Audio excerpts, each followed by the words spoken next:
Bismillahirrahmanirrahim. Assalamualaikum warahmatullahi wabarakatuh. Bismillah, alhamdulillah. Wassalatu wassalamu ala rasulillah wa ala alihi wa ashabihi wa mawalah. Yang terhormat Bapak Dr. Haji Didin Wahidin MPD, Ibu Dr. Oke Rosmala Dewi MMPD, rekan-rekan mahasiswa S3 Angkatan 27 yang berbahagia. Alhamdulillah wa syukur ala ni'amillah. Saya Ade Dasmana, nomor induk mahasiswa 4103104190026. Mahasiswa program S3 Ilmu Pendidikan Universitas Islam Nusantara Bandung. Izinkan pada kesempatan ini akan memaparkan sebuah tema bahasan, yakni strategi pengembangan organisasi, di mana pemaparan ini hasil telaah buku yang berjudul Anatomi Organisasi dan Kepemimpinan Pendidikan. Saya mengambil subtema yang terdapat di dalamnya dengan judul Peranan Kepemimpinan Pendidikan. Kita tahu pembahasan tentang kepemimpinan sering kali kita bahas dan kita dengarkan. Tapi saya mengambil salah satu ungkapan yang disampaikan oleh Pak Dr. Haji Didin, bahwa ada istilah repeating is learning, pengulangan adalah pembelajaran. Untuk itu mudah-mudahan ada manfaatnya bagi kita semua. Bismillahirrahmanirrahim. Kita mulai pemaparan saya tentang peranan kepemimpinan pendidikan. Diawali dari pertama pengertian kepemimpinan pendidikan, yang kedua fungsi kepemimpinan pendidikan, dan yang ketiga tipe-tipe kepemimpinan pendidikan, dan yang keempat syarat-syarat kepemimpinan pendidikan. Pengertian kepemimpinan menurut Robert Dubin, kepemimpinan dalam organisasi berarti penggunaan kekuasaan dan pembuatan keputusan. Sedangkan menurut Ralph M. Stockdale, kepemimpinan adalah proses mempengaruhi kegiatan-kegiatan kelompok yang diorganisir menuju kepada penentuan dan pencapaian tujuan. Selanjutnya menurut Sondang Pesiagian, bahwa kepemimpinan merupakan motor atau daya penggerak daripada semua sumber-sumber flat yang tersedia bagi suatu organisasi. Selanjutnya, kepemimpinan pendidikan mengandung kata kepemimpinan dan pendidikan, di mana kepemimpinan pendidikan adalah kemampuan untuk menggerakkan pelaksanaan pendidikan, sehingga tujuan pendidikan yang telah ditetapkan dapat dicapai secara efektif dan efisien. Berikut fungsi kepemimpinan pendidikan. 1. Pemimpin membantu terciptanya suasana persaudaraan, kerjasama dengan penuh rasa kebebasan. Yang kedua, pemimpin membantu kelompok untuk mengorganisir diri, yaitu ikut serta dalam memberikan motivasi dan bantuan kepada kelompok dalam menetapkan dan menjelaskan tujuan. Yang ketiga, pemimpin membantu kelompok dalam menetapkan prosedur kerja, mana yang paling praktis dan mana yang lebih efektif. Yang keempat, pemimpin bertanggung jawab dalam membangun keputusan bersama dengan kelompok. Yang selanjutnya, tipe-tipe kepemimpinan pendidikan.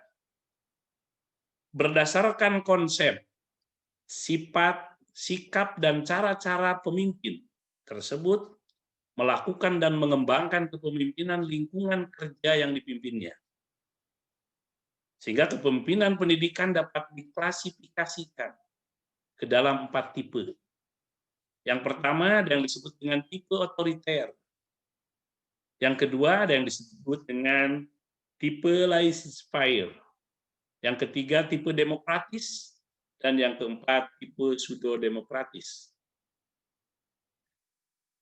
Yang dimaksud dengan tipe otoriter, tipe kepemimpinan otoriter disebut juga tipe kepemimpinan autoritarian. Dalam kepemimpinan yang otoriter, pemimpin bertindak sebagai diktator terhadap anggota-anggota kelompoknya. Baginya, atau bagi pemimpin yang punya tipe otoriter, memimpin adalah menggerakkan dan memaksa kelompok. Yang kedua, tipe kepemimpinan yang disebut dengan laissez-faire. Dalam tipe kepemimpinan ini sebenarnya pemimpin tidak memberikan kepemimpinannya. Dia membiarkan bawahannya berbuat sekehendaknya. Pemimpin yang tipenya seperti ini sama sekali tidak memberikan kontrol dan koreksi terhadap pekerjaan bawahannya. Yang ketiga, tipe pemimpin ini yang disebut dengan tipe demokratis. Pemimpin yang bertipe demokratis menafsirkan bahwa kepemimpinannya bukan sebagai diktator, melainkan sebagai pemimpin di tengah-tengah anggota kelompoknya. Hubungan dengan anggota-anggota kelompok bukan sebagai majikan terhadap buruhnya, melainkan sebagai kakak terhadap saudara-saudaranya. Pemimpin yang demokratis selalu berusaha menstimulasi anggota-anggotanya agar bekerja secara produktif untuk mencapai tujuan bersama. Dalam tindakan dan usaha-usahanya, ia selalu berpangkal pada kepentingan dan kebutuhan kelompoknya dan mempertimbangkan kesanggupan serta kemampuan kelompoknya. Yang keempat, ada yang disebut dengan tipe pseudo-demokratis. Tipe ini disebut juga dengan demokratis semu atau manipulasi diplomatik. Pemimpin yang bertipe pseudo-demokratis hanya tampaknya saja bersifat demokratis, padahal sebenarnya dia bersifat autokratis. Misalnya ditetapkan di lembaga yang dipimpinnya, maka hal tersebut didiskusikan dan dimusyawarahkan dengan bawahannya. Tetapi situasi diatur dan diciptakan sedemikian rupa, sehingga pada akhirnya bawahan didesak agar menerima ide, pikiran, konsep tersebut sebagai keputusan bersama. Berikutnya syarat-syarat kepemimpinan kependidikan. Persyaratan kepribadian dari seorang pemimpin yang baik adalah sebagai berikut. Yang pertama, rendah hati dan sederhana. Yang kedua, bersifat suka menolong. Dan yang ketiga, sabar dan memiliki kestabilan emosi. Yang keempat, percaya kepada diri sendiri. Yang kelima, jujur, adil, dan dapat dipercaya. Dan yang keenam adalah keahlian dalam jabatan. Sikap memimpin, tingkah laku dan kegiatan pemimpin yang dikembangkan dalam lembaga pendidikannya akan mempengaruhi situasi kerja, semangat kerja staf, dan akan mempengaruhi kualitas lembaga yang dipimpinnya. Yang berikutnya, tugas pemimpin, satu, membentuk dan memelihara lingkungan, di mana para anggota bekerja sama dalam kelompok yang terorganisir untuk mencapai tujuan yang telah ditetapkan.